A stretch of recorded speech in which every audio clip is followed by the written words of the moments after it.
నా పేరు రామ్దేవరావు అండి.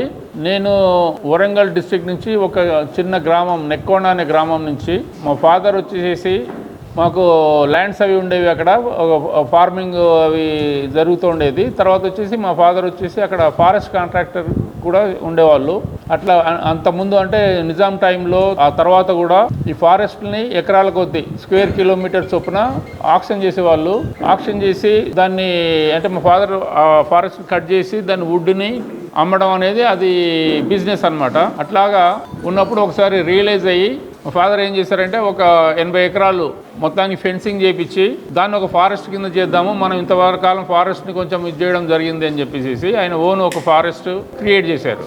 ఆ విధంగా ఆ ఇన్స్పిరేషన్ అనుకుంటాను, అది నా మైండ్లో ఇది ఉండడం మూలంగా నేను వచ్చేసి చెట్లు అంటే నాకు చాలా ఇష్టం ఏర్పడింది. చిన్నప్పటి నుంచి నేను గింజలు పెట్టడము, అది మొలకెత్తుతుంటే చూడటము, అది ఒక్కొక్క ఆకు వస్తుంటే చాలా హ్యాపీగా ఫీల్ అవుతుండేవన్నది. అట్లాగా నేను చదువుకునేటప్పుడు కూడా నేను మా హాస్టల్లో కూడా మొక్కలు పెంచుకుంటున్నాను. నా రూమ్లో మొక్కలు ఉండేవి. వచ్చేసి హాస్టల్లో మొక్కలు పెంచుకుంటే మా ఫ్రెండ్స్ చూసి జోకులు వేసేవారు, వీడేంద్ర పిచ్చిలు ఇచ్చినట్టుందని చెప్పేసి. అట్లాగా ఇది చెట్లతోటి ఆ విధంగా నేను ట్రావెల్ చేస్తూ ఉన్నాను.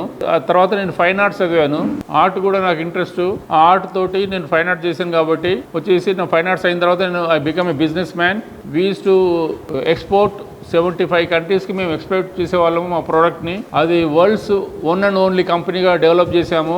World's largest company unique inflatable అనేది మా కంపెనీ పేరు. ఆ విధంగా మేము అది ఒక 75 కంట్రీస్కు ట్రావెల్ కూడా చేశాను నేను.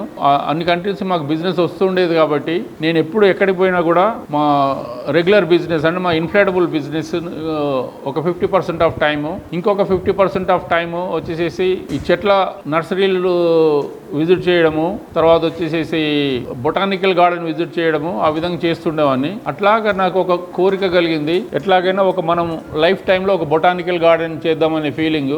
దాంతో నేను ఈ ల్యాండ్ అనేది ప్రొక్యూర్ చేయడం జరిగింది. ఇప్పుడు ఇక్కడ 150 ఎకరాలలో ఈ botanical garden by name Experium అనే ఒక బొటానికల్ గార్డెన్ ని చేశాము. ఇప్పుడు అందరూ అంటారు ఇది గార్డెన్ కాదు, ఇది పార్క్ కాదు, ఇదేంటి? ఇది మాకు కూడా కొత్తగానే అనిపించింది. మేము ఇవన్నీ అంటే స్కల్ప్చర్స్, చెట్లు ఇవన్నీ కలిపేసేసి మేము చేయడం మూలంగా ఇది ఒక వింత ప్రాజెక్ట్ కింద అయిపోయింది. ఇక్కడ వచ్చేసి దాదాపు 150 కోట్ల రూపాయల వర్త్ ఆఫ్ చెట్లను మేము ఇది చేసాము. మా దగ్గర వచ్చేసి 100 ఇయర్స్ నుంచి 3500 సంవత్సరాల ఓల్డ్ చెట్లను కూడా మేము ఇది చేయడం జరిగింది. యాక్చువల్గా ఇప్పుడు ఒక చిన్న అబ్బాయి ఒక సీడ్ పెడితే వాళ్ళ లైఫ్ టైంలో కూడా ఆ రియల్ గ్రోత్, ఆ చెట్టు గ్రోత్ చూడలేరు. ఎందుకంటే అది 100 ఇయర్స్ 200 ఇయర్స్ పడుతుంది ఒక్కొక్క చెట్టు రియల్గా గ్రో కావాలంటే. ఆ విధంగా ఉంటుందని చెప్పేసి మేము సర్ప్రైజ్ చేయాలనే ఉద్దేశంతో ఆ రియల్ గ్రోత్ని చూపించాలని చెప్పేసి మేము ప్రపంచం అంతా తిరిగేసేసి వింత చెట్లని క్రోర్స్ ఆఫ్ రూపీస్ స్పెండ్ చేసేసి మేము ఇంపోర్ట్ చేయడం జరిగింది. తర్వాత వచ్చేసి సిన్స్ ఐఎమ్ ఆర్టిస్ట్, ఈ ఆర్ట్ని కూడా మేము ఇది కూడా ఒక వింతగా ఉండాలని చెప్పేసి, తర్వాత వచ్చేసి నేచర్కి దగ్గర ఉండాలని చెప్పేసి మేము ఏది ఫైబర్ గ్లాస్ అనేది మేము వాడలేదు, ప్లాస్టిక్ అనేది వాడలేదు. ప్రపంచంలో ఫస్ట్ టైం ఇప్పుడు పెట్టే 5 స్టార్ హోటల్స్ కానివ్వండి, ఇప్పుడు పెట్టే పార్కులు కానివ్వండి, అందరూ ఫైబర్ గ్లాసే వాడుతున్నారు. ఈవెన్ గవర్నమెంట్ కూడా ఫైబర్ గ్లాసే వాడుతుంది. కానీ మన పాత కంట్రీ, మన ఇండియాలో మన బ్లడ్లో ఉన్నది రాతి శిల్పాలు. ఈ రాతి శిల్పాలను చెక్కడం అనేది ఇండియాలోనే మొదలైంది. అది ఇప్పుడు అది చచ్చిపోయే సిచ్యువేషన్ కూడా వస్తుంది. అట్లాగే శిల్పకారులు అంతా కూడా తగ్గిపోతున్నారు. అట్లాంటి దాన్ని మళ్ళీ కొంచెం ఏదో ఉడతా భక్తిగా ఏదైనా మనం ఆ ప్రాచీన కళను మనం ప్రోత్సహించాలనే ఉద్దేశంతో ఈ స్టోన్ స్కల్ప్చర్స్ని కూడా మేము చాలా ఎక్కువ ఎక్స్టెన్సివ్గా ఇక్కడ వాడాము. తర్వాత మన దగ్గర నుంచి పాస్ అన్నాయి అంటే మన హిందూ దేశమే ఇది. ఇండోనేషియా కానీ, మలేషియా కానీ, థాయిలాండ్ కానీ ఒకప్పుడు అక్కడ ఇంకా మనకంటే అద్భుతంగా చేస్తున్నారు. అలాంటి చాలా వరకు మేము ఇంపోర్ట్ చేసాము. తర్వాత అవి అట్లాంటివి చూసిన తర్వాత మన వాళ్ళకు కూడా కొంచెమైనా మళ్ళీ మనం కూడా స్టోన్ స్కల్ప్చర్ చేయాలని ఒక ఫీలింగ్ రావాలనే ఉద్దేశంతో మా దగ్గర స్టోన్ స్కల్ప్చర్స్ దాదాపు ఒక 400 స్టోన్ స్కల్ప్చర్స్ ఉన్నాయి మా దగ్గర.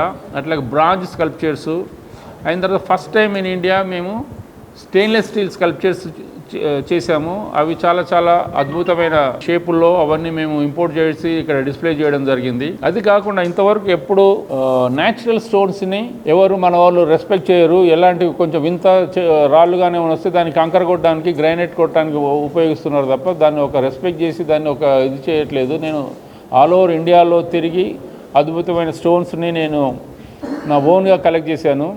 అట్లాగే దాదాపు ఒక 20 కంట్రీల నుంచి న్యాచురల్ స్టోన్స్ కూడా నేను ఇంపోర్ట్ చేశాను. అవన్నీ మేము అద్భుతంగా దీన్ని ఇక్కడ ఇది పెట్టాము. అది కాకుండా ఏంటంటే మేజర్ థింగ్ ఏంటంటే ప్లేస్మెంట్ ఆఫ్ స్టోన్ కానీ, ప్లేస్మెంట్ ఆఫ్ చెట్టు కానీ, ప్లేస్మెంట్ ఆఫ్ స్కల్ప్చర్ కానీ, ఇట్ మ్యాటర్స్. మనము ఒక చెట్టును రాంగ్ ప్లేస్లో పెడితే అది చాలా ఆక్వర్డ్ అయిపోతుంది. దాని గురించి ఎంతో బ్రెయిన్ స్ట్రోమింగ్ చేసి దాన్ని కరెక్ట్ ప్లేస్మెంట్ చేయడానికి క్యూరేషన్ అంటారు, కరెక్ట్గా క్యూరేట్ చేయడం జరిగింది. అది కూడా ఏంటంటే ఒక్కొక్క దీన్ని పెద్ద పెద్ద క్రెయిన్స్ ఉపయోగించాలి, ఎందుకంటే చాలా పెద్ద పెద్ద స్టోన్స్ ఉన్నవి, టన్స్ ఆఫ్ వెయిట్ ఉన్నవి. అందుకని చెప్పి పెద్ద క్రెయిన్స్ అవన్నీ కూడా మేమే ఓన్గా మేము కొనడం జరిగింది. ఇప్పుడు కూడా మీరు చూస్తుంటారు చాలా క్రెయిన్స్ ఇక్కడ మా దగ్గర వర్క్ చేస్తున్నాయి. అట్లాగా ఇవన్నీ కలిపేసేసి ఒక డిఫరెంట్ ప్రపంచాన్ని చేద్దామనే ఫీలింగ్ తోటి ఇది చేయడం జరిగింది. ఇవాళ రేపు ఈ మన కాంక్రీట్ జంగల్లో పెరిగే పిల్లలకి, పెద్దలకి ఇది ఒక పెద్ద రిలీఫ్ అవుతుందని అనుకుంటున్నాను నేను. చాలా మంది వచ్చిన వాళ్ళు కూడా చాలా వరకు మాకు ఎంకరేజ్ చేశారు. తర్వాత ఇది ఇప్పుడు మీడియా నాకు సపోర్ట్ చేసి అయిన తర్వాత గ్రీనరీని ఇంకా కొంచెం ఫర్దర్గా తీసుకుపోవాలని అంటే నాకు మీ మీడియా ఎంకరేజ్మెంట్ నాకు చాలా కావాలా. ఇదన్నీ ప్రజల లోపలికి తీసుకెళ్ళి ప్రజలకు తెలిసే విధంగా మీరు చెప్తున్నప్పుడు అది ప్రజలు వచ్చేసి చూసి ఆనందించేసి నాకు కూడా ఒక ఉత్సాహం వస్తుంది. ఆ ఉత్సాహంతో నా ఉద్దేశంలో ఇట్లాంటివి హైదరాబాద్కి ఇంకొక 10 కావాలా. అయిన తర్వాత ఇండియాలో ఒక 300-400 పార్కులు రావాలా. కాబట్టి నా కోరిక ఏంటంటే ఇది అందరికీ ఒక ఇన్స్పిరేషన్గా ఉండాలని అనుకుంటున్నాను నేను. ఇంకా చాలా మంది బిజినెస్ పీపుల్ వచ్చేసేసి ఇట్లాంటి పార్కులు ఇంకా ఫ్యూచర్లో కూడా పెట్టి ప్రజలకి ఒక ఆహ్లాదకరమైన వాతావరణం సృష్టించాలని చెప్పి నేను కోరుకుంటున్నాను. ఇప్పుడు ఇది 28వ తారీఖు, జనవరి 28వ తారీఖు 11 గంటలకి సీఎం గారు మా పార్క్ని ఇనాగ్రేషన్ చేయబోతున్నారు. ఇది చాలా ఆనందకరమైన విషయము. ఆయన ఒక్కసారి పోయి కలిసి ఇట్లాంటి పార్క్ చేస్తున్నాము మీరు రావాలి అనగానే ఆయన యాక్సెప్ట్ చేసేసి ఎప్పుడు రమ్మంటావు రామ్దేవ్ అని అడిగారు. అట్లాగా ఆయన దావూస్ దీంట్లో నుంచి వచ్చిన తర్వాత ఆయన స్కెడ్యూల్ అంతా చూసుకొని 28వ తారీఖు మాకు ఈ టైం ఇచ్చారు. అట్లాగే జూపల్లి కృష్ణారావు గారు మన టూరిజం మినిస్టర్ గారు, తర్వాత వచ్చేసి చిరంజీవి గారు, ఓకే ఒక అద్భుతమైన యాక్టర్, వారికి నేను చెట్లు ఇచ్చాను. ఆ విధంగా చాలామంది జూనియర్ ఎన్టీఆర్, ప్రభాస్, షారుఖ్ ఖాన్, రాణి ముఖర్జీ, నవీన్ జిందాల్, ముఖేష్ అంబానీ, అట్లాగే అదానీ ఇట్లాంటి పెద్ద పెద్ద వాళ్ళు కూడా మేము చెట్లు ఇవ్వడం జరిగింది. కాబట్టి ఇప్పుడు వచ్చేసేసి చెట్లకి వాళ్ళ ల్యాండ్స్కేపింగ్లో రెగ్యులర్ చెట్ల కంటే కొంచెం వింతైన చెట్లు పెట్టుకుంటే చాలా బాగుంటుందనే ఫీలింగ్ తోటి వచ్చేసి ఇప్పుడు మాకు ఎంకరేజ్మెంట్ కూడా ఇస్తున్నారు.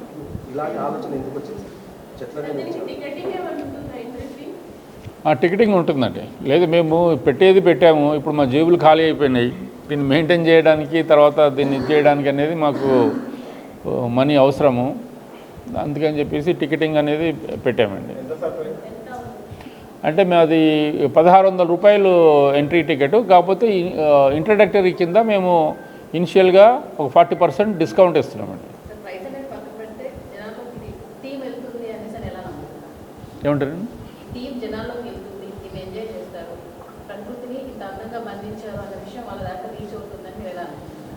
మీరు రీచ్ చేస్తేనే రీచ్ అవుతుంది అది. అందుకనే ప్రెస్ మీట్ పెట్టినాము. నాకు ఏ హోప్ లేదండి. యాక్చువల్గా నా హోప్ వల్ల ఏంటంటే వచ్చేసి మనం పుట్టాము, పెరిగాము, డబ్బు సంపాదించాము, చచ్చాము అన్నట్టు కాకుండా ఆ డబ్బుతోటి ఇంకేదైనా మనం చచ్చే ముందు ఏదైనా ఒక ప్లానెట్కి మన ఎన్విరాన్మెంట్కి ఏదైనా చేసి పోదామనే ఫీలింగ్ తోటి చేశాను. కాకపోతే నేను ఐ వాంట్ టు మెర్జ్. మా పిల్లలకు కూడా నేను చెప్పాను, నేను చచ్చిపోయిన తర్వాత వచ్చేసేసి డోంట్ బర్న్ మీ, నా భూమిలో పెట్టకండి. ఒక చెట్టు నేను చూపించాను అక్కడ మా ఆపోజిట్లో ఒక పెద్ద చెట్టు ఉంది, 2000 సంవత్సరాల ఓల్డ్ చెట్టు. అది నా గ్రేవ్ అండి, దాంట్లో పెట్టేసేయండి. I want to merge with tree అని చెప్పాను. నేను అంతగా చెట్టును లవ్ చేస్తాను. ఇది నా ఎక్స్ప్రెషన్ తప్ప దీనికి ఒక కమర్షియల్గా ఇది ఇట్లా పెడితే ఇది అవుతుంది, ఇంత డబ్బు వస్తుంది అనే ఫీలింగ్ ఏమాత్రం లేదు నాకు. నేను అదే చేయాలనుకుంటే నాకు ఒక 5-6 బిజినెసెస్ ఉండేవి. అన్ని బిజినెస్ నేను వదిలేశాను. నేను ఇదే రియల్ ఎస్టేట్ చేసి ప్లాట్ చేసి పక్కనే ఉన్నాయి కొన్ని వెంచర్స్ ఉన్నాయి. వాళ్ళు చేసేది ఏంటంటే మొత్తం ప్లాట్ చేసి అమ్ముతారు. ఒక ప్లాట్ అమ్మితే మళ్ళీ వెనకాల పోయి ఒక ఎకరం కొంటారు, చేసి ఒక క్లబ్ హౌస్ టైప్లో చేస్తారు. మళ్ళీ దాంట్లో రూములు రెంట్కి ఇచ్చుకొని దాన్ని అట్లాగా రన్ చేస్తూ ఉంటారు.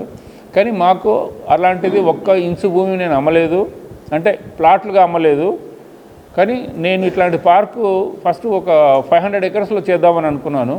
కానీ ఒకటే బిట్గా దొరకలేదు. అయిన తర్వాత కొన్ని అక్కడ కొంచెం ఇన్వెస్ట్ చేశాను. ఆ ఇన్వెస్ట్మెంట్ వచ్చేసి మళ్ళీ అమ్మేస్తూ మళ్ళీ ఇది చేయడం జరిగింది.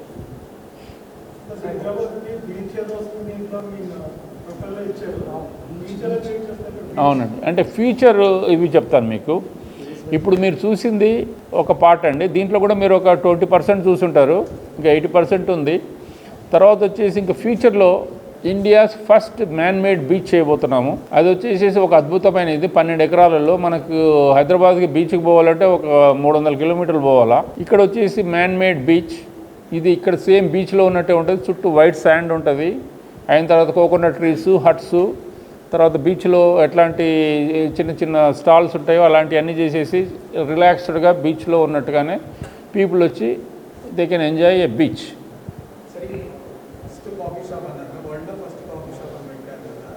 కాఫీ షాప్ కాదండి, యాంఫీ థియేటర్. ట్రీ ఒక చెట్లతోటే లివింగ్. ఇప్పుడు మీరు చూశారు కుర్చీలు చేశాము, తర్వాత వచ్చేసి శిల్పాలు కొన్ని చేసాము చెట్లతోటి. ఆ విధంగా ఒక కాఫీ షాప్ చేయబోతున్నాము ఫస్ట్ టైం. అదేంటంటే మొత్తం చెట్లే, దాని ట్రంక్ తోటి, తర్వాత దాని మీద ఉండే 2 ఫ్లోర్స్ ఒక coffee shop complete living tree తోటి చేయబోతున్నాము.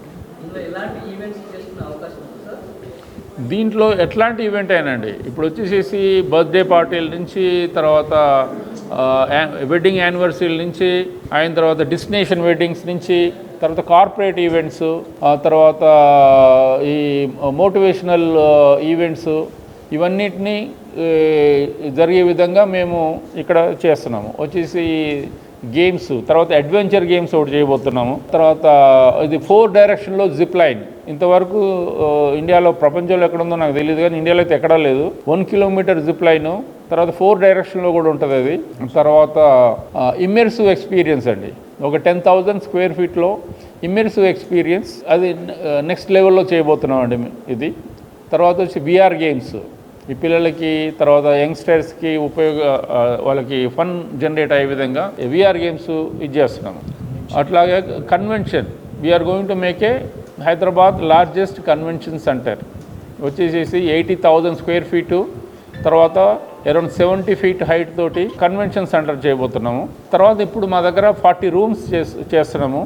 తర్వాత కాటేజెస్, ఒక 50 కాటేజెస్, ఇప్పుడు ఒక 20 కాటేజెస్ రెడీ అవుతున్నాయి, ఇంకా 30 కాటేజ్ చేయబోతున్నాం. దీంట్లో స్పెషాలిటీ ఏంటంటే each cottage different style, different material. For example మట్టితోటి ఒక కాటేజ్ చేసాం, తర్వాత స్టోన్ తోటి కంప్లీట్ స్టోన్, దాంట్లో బెడ్ స్టోను, దాంట్లో బాత్ టబ్ స్టోను, దాంట్లో wash basin stone, everything stones. ఆ విధంగా కేన్ తోటి ఒక కాటేజ్ చేసాము, కంప్లీట్ కేన్ తోటి. అట్లాగే మిర్రర్ కాటేజ్ ఒకటి చేసాము, 4 సైడ్ మిర్రర్. తర్వాత గ్లాస్ కాటేజ్ చేసాము, ఆల్ డైరెక్షన్లో గ్లాస్. అట్లాగే కాటన్ స్టీల్ తోటి ఒక కాటేజ్ చేసాము, అది కంప్లీట్లీ కాటన్ స్టీల్. ఆ విధంగా ఇప్పుడు ఒక్కొక్క దగ్గరకు వస్తే ఒక్కొక్క టైప్ ఆఫ్ ఎక్స్పీరియన్స్ ఉంటుంది, ఒక్కొక్క టైప్ ఆఫ్ ఫీలింగ్ ఉంటుంది. దానికోసం అని చెప్పేసి మా దీనికి ఆల్ పుట్ టుగెదర్ ఎక్స్పీరియం అని పేరు పెట్టాము. ఇది గ్రీనరీ అనేది 80% ఉంటుంది, ఒక 20%లో మేము మిగతాయన్నీ మేము ప్రజలకి ప్రొవైడ్ చేస్తున్నాము. ఇదంతా చాలా రీజనబుల్గా ఉంటుందని, మా పెట్టిన పెట్టుబడికి నా లైఫ్ టైంలో నాకు రిటర్న్ రాదు. కాకపోతే దీన్ని మెయింటైన్ చేయాలంటే కంపల్సరీ ఫైనాన్షియల్ సపోర్ట్ కావాలని మేము ఈ టికెట్ పెట్టి ఇది చేయడం జరుగుతుంది.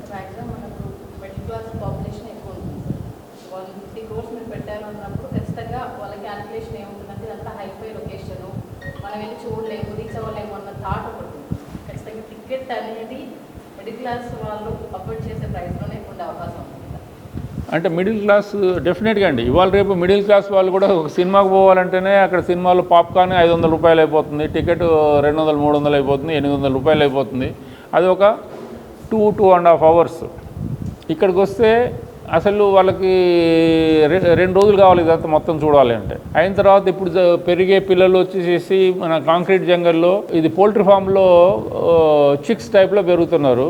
వాళ్ళకి ఏమీ తెలీదు అసలు, మ్యాంగో ట్రీ మ్యాంగోస్ ఎక్కడి నుంచి వస్తాయి, వంకాయ దేనికి వస్తుంది, టమాటా దేనికి వస్తుంది అనేది అసలు ఏ అవగాహన లేదు. మేము వచ్చేసి అది కూడా నాలెడ్జ్ ఇది చేయడానికి మేము అన్నీ ఒక 5 ఎకరాలలో ఇవన్నీ మేము పిల్లలకి ఎడ్యుకేషనల్ విధంగా అగ్రికల్చర్ అనేది ఎట్లా జరుగుతుంది, రైస్ ఎట్లా పండిస్తారు, మొక్కజొన్నలు ఎట్లా పెరుగుతాయి, తర్వాత వచ్చేసి మ్యాంగో చెట్టు ఎట్లా ఉంటుంది, పుచ్చకాయ ఎక్కడి నుంచి వస్తుంది, ఇవన్నీ మేము చూపించబోతున్నాం. లేదండి, ఇది మేము ఏది రన్ చేయట్లేదు. ఎందుకంటే ఎవరు ఎక్స్పర్ట్ వాళ్ళు ఉంటారు, మేము వచ్చి అన్నిట్లో వెళ్ళి పెడితే ఏది కాదు అక్కడ. అందుకని చెప్పేసి మంచి బ్రాండ్స్, హాట్ కప్ అనేది ఒకటి పెట్టాము, అది వాళ్ళకి ఇచ్చాము. అట్లాగే సింప్లీ సౌత్ అని, తర్వాత ఈ విధంగా చాలా వరకు అన్ని బ్రాండ్స్ ఇక్కడికి వస్తున్నాయి.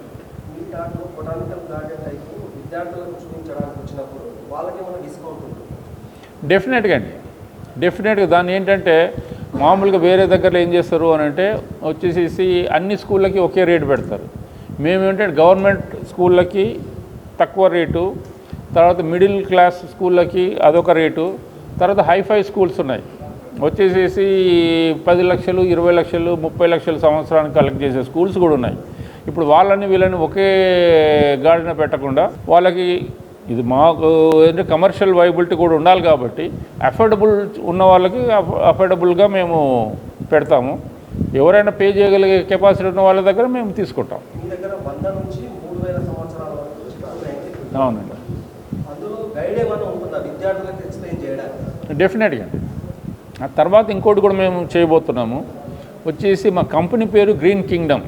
అది పెట్టడానికి కారణం ఏంటంటే ఇప్పుడు వచ్చిన స్కూల్ టూర్ వాళ్ళకి అందరికీ మేము ఈ చెట్ల గురించి చూపిస్తాము. తర్వాత వచ్చేసి ఈ చెట్లను తోటి మన ఎన్విరాన్మెంట్ ఇప్పుడు ప్రస్తుతం పరిస్థితుల్లో ఎట్లాగా డిస్ట్రాయ్ అవుతుంది, 100 సంవత్సరాల తర్వాత మన ప్లానెట్ ఏ విధంగా ఉండేది, 50 ఇయర్స్ బ్యాక్ ఎట్లా ఉండేది, ఇప్పుడు ఎట్లా ఉంది, ఇదే డిస్ట్రక్షన్ జరిగితే ఫ్యూచర్లో ఒక 50 సంవత్సరాల తర్వాత ఎట్లా అవుతుంది, ఒక 100 సంవత్సరాల తర్వాత ఎట్లా అవుతుంది. మన ఆక్సిజన్ కొనుక్కొని సిలిండర్లు పెట్టుకొని తిరిగే సిచ్యువేషన్ కూడా వచ్చేలా ఉంది.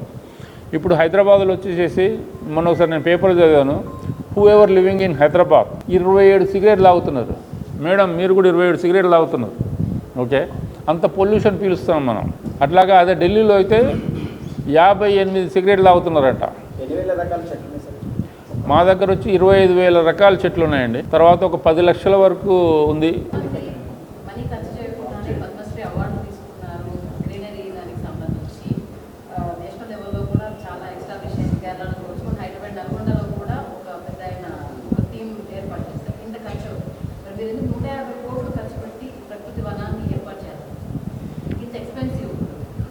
అదే అండి, ఇప్పుడు వచ్చేసేసి భగవంతుని కృపతోటో ఏమో మా బిజినెస్లో మాకు ఎక్స్పోర్ట్ ఓరియంటెడ్ కంపెనీలో ఉండడం మూలంగా మాకు ప్రాఫిట్స్ రావడం జరిగింది. ఆ ప్రాఫిట్స్ని నేను ఇది చేయాలనే ఉద్దేశంతో నేను భూముల మీద ఇన్వెస్ట్ చేశాను, కమర్షియల్ యాంగిల్లో కాకుండా. ఆ భూములు అమ్మాను నేను. 150 కోట్లు అనేది ఓన్లీ చెట్లకి అయింది. కలిపి చేసుకో 50 కోట్లు అయింది. 15 కోట్ల వర్త్ ఆఫ్ మాకు న్యాచురల్ స్టోన్స్ ఉన్నాయి మా దగ్గర.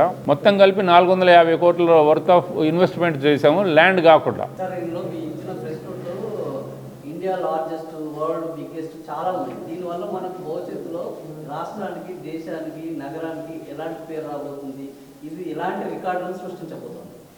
డెఫినెట్గా అండి. ఇప్పుడు ఇట్లాంటిది యాక్చువల్గా ప్రపంచంలో ఎక్కడా లేదు. వచ్చేసి అక్కడ స్కల్ప్చర్ గార్డెన్లు ఉన్నాయి, దానిలో మెయిన్ ఫోకస్ స్కల్ప్చర్సే ఉంటాయి. తర్వాత బొటానికల్ గార్డెన్స్ ఉంటాయి, అన్ని బొటానికల్ సంబంధించిన చెట్లు అవి ఉంటాయి. కాకపోతే ఇట్లాగా ఆర్టిస్టిక్ వేలో ప్లాంటేషన్ జరిగింది మాత్రం ఎక్కడా లేదండి. తర్వాత వచ్చేసి ఇప్పుడు న్యాచురల్ స్టోన్స్కి సంబంధించి అసలు మన ఇండియాలో ఎవరు ఎక్స్ప్లోర్ చేయలేదు. వీటన్నిటిని కలిపేసేసి ఎక్కడ ఏది ఉండాలని ఆ క్యూరేషన్, అది మేజర్. ఇది అవన్నీ కలిపి మేము ఒక ప్రజెంటబుల్గా నాకు అనిపిస్తుంది. ఇప్పుడు మన రాజమౌళి గారు వచ్చారు, ఆయన వచ్చేసి చెప్పారు ఇది వచ్చేసి మా బాహుబలి కంటే చాలా బాగుందని చెప్పేసి చాలామంది చెప్పారు. వచ్చేసేసి ఇట్లాగా ఇది గార్డెన్స్లో బాహుబలిని మించిపోయిందని చెప్పేసి.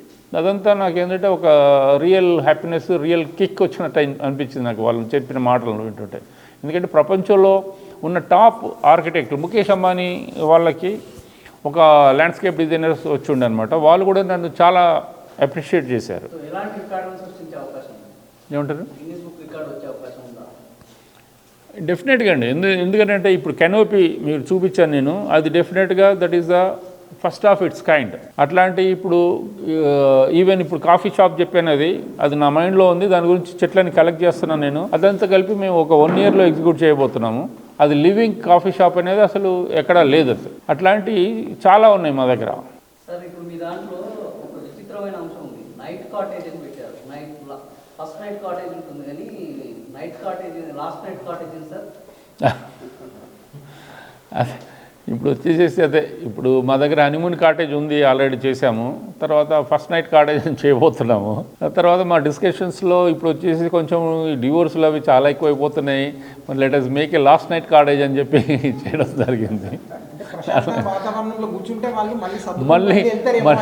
మళ్ళీ వాళ్ళు వచ్చేసి రీయూనియన్ అవ్వడానికి అవకాశం ఉన్నదని, అది సదుద్దేశమే తప్ప ఏం లేదు.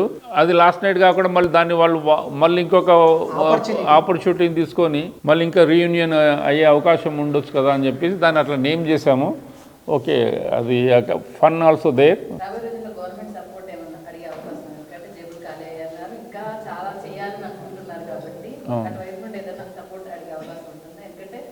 అంటే మాకు అవునండి.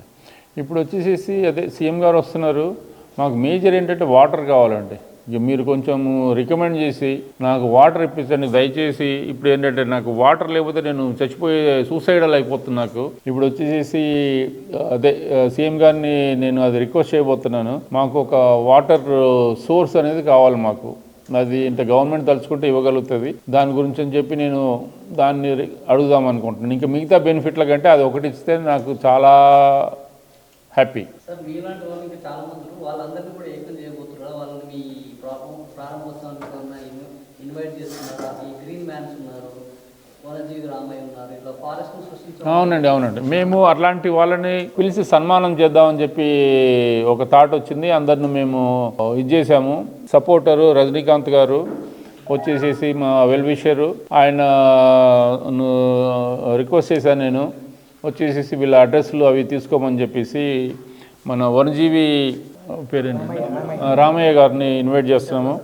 వాళ్ళకి సన్మానం చేసేసి మాకు తోచిన ఏదో ఉడతా భక్తిగా కొంచెం ఏదైనా ఒక ఫైనాన్షియల్ కూడా ఇద్దాం అనుకుంటున్నాము. తర్వాత ఇంకొక ఆయన ఉన్నారు, దూసర్ల సత్యనారాయణ. యాక్చువల్గా ఆయనది చాలా 70 ఎకరాలు ఆయన వచ్చేసి సూర్యాపేటలో వచ్చేసి ఒక అద్భుతమైన ఫారెస్ట్ చేశారు. ఆయన చూస్తే మా ఫాదర్ గుర్తొచ్చారు. డెఫినెట్గా ఆయన సన్మానం చేయాలా, అందుకని చెప్పి ఆయనను కూడా ఇన్వైట్ చేస్తున్నాము. తర్వాత ఇంకొక వీళ్ళు ఉన్నారు తమిళనాడులో, రీసెంట్గా నేను పేపర్లో చూశాను. ఒక కార్బన్ న్యూట్రల్ బాయ్కి వాళ్ళు లైఫ్ ఇచ్చారు. ఆ కపుల్ని కూడా ఇన్వైట్ చేసి ఆ బాయ్ని కూడా తీసుకొచ్చేసేసి అతని ఫ్యూచర్కి ఏమైనా సహాయం పడాలనుకుంటే అది కూడా మేము చేయడానికి రెడీగా ఉన్నాము. కాకపోతే మాకు అడ్రస్ దొరకట్లేదు. మీరు ఏమైనా సహాయం చేస్తే వాళ్ళని తమిళనాడు. తర్వాత ఇంకొకటి అండి, నేను ఒకటి చేయబోతున్నాను. అది కూడా మీడియా సపోర్ట్ నాకు కావాలా. ఇందాక మీకు చెప్పాను గ్రీన్ కింగ్డమ్ అని పెట్టడానికి కారణం ఏంటంటే ఇప్పుడు వచ్చేసి మా దగ్గర వచ్చే స్టూడెంట్స్ అందరికీ ఈ ప్లానెట్ ఎట్లా డిస్ట్రాయ్ అవుతుందో అనేది ఎడ్యుకేషన్ చేసేసి మన ఎన్విరాన్మెంట్ గురించి ఒక బుక్ పబ్లిష్ చేయబోతున్నాము. ఆ బుక్ వాళ్ళకి ఇచ్చేసేసి తర్వాత వాళ్ళు ఏంటంటే గ్రీన్ సోల్జర్గా అవ్వడానికి వాళ్ళని ప్రోత్సహిస్తాము.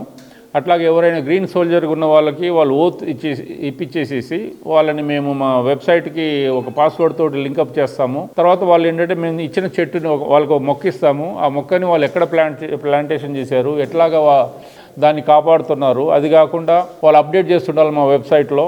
అట్లాగే వాళ్ళు పక్కనింట్లో వాళ్ళు చెట్టు కొడుతుంటే వాళ్ళని ఆపడం కానీ, లేకపోతే ఇంకొక 4 చెట్లు మున్సిపాలిటీ వాళ్ళు ఇచ్చిన చెట్లను తీసుకొచ్చి వాళ్ళు నాటడం కానీ, ఆ విధంగా వాళ్ళు చెట్లను ఏ విధంగా వర్క్ చేస్తున్నారు టువర్డ్స్ గ్రీనరీ అనే దాని గురించి వాళ్ళు వెబ్సైట్లో అప్డేట్ చేస్తుండాలా. అట్లాగే సంవత్సరానికి ఒకసారి మేము సోల్జర్ కింద ఫస్ట్ వాళ్ళని గ్రీన్ సోల్జర్ అని చెప్పి చెప్పబోతున్నాం. తర్వాత ఇప్పుడు ఈ ఆర్మీలో ఈ హైరార్కీలు ఏ విధంగా ఉంటాయో వాళ్ళకి ఎవ్రీ ఇయర్ వాళ్ళకి ప్రమోషన్స్ ఇచ్చేసేసి తర్వాత గవర్నమెంట్ కూడా మేము రిక్వెస్ట్ చేద్దాం అనుకుంటున్నాము. వచ్చేసి గ్రీన్ సోల్జర్స్ ఇప్పుడు స్కౌట్స్ అండ్ గైడ్స్కి ఎట్లాగా ఇంపార్టెన్స్ ఉందో వాళ్ళ జాబుల్లో, తర్వాత వచ్చేసేసి మన ఎన్సీసీకి ఎట్లాగా ఇంపార్టెన్స్ ఉంటుందో ఈ ఎన్విరాన్మెంట్కి సంబంధించిన గ్రీన్ సోల్జర్స్ ఇప్పుడు నా ఉద్దేశంలో ఈ స్కౌట్స్ అండ్ గైడ్స్ కంటే లేకపోతే ఎన్సీసీలో వర్క్ చేసే వాళ్ళకంటే ఇంకా ప్రాముఖ్యం కలిగిన పీపుల్ అవుతారు వీళ్ళు. ఇప్పుడు మన ఫ్యూచర్ జనరేషన్కే హెల్ప్ చేయగలిగిన వాళ్ళుగా మేము తీర్చిదిద్దామని అనుకుంటున్నాము.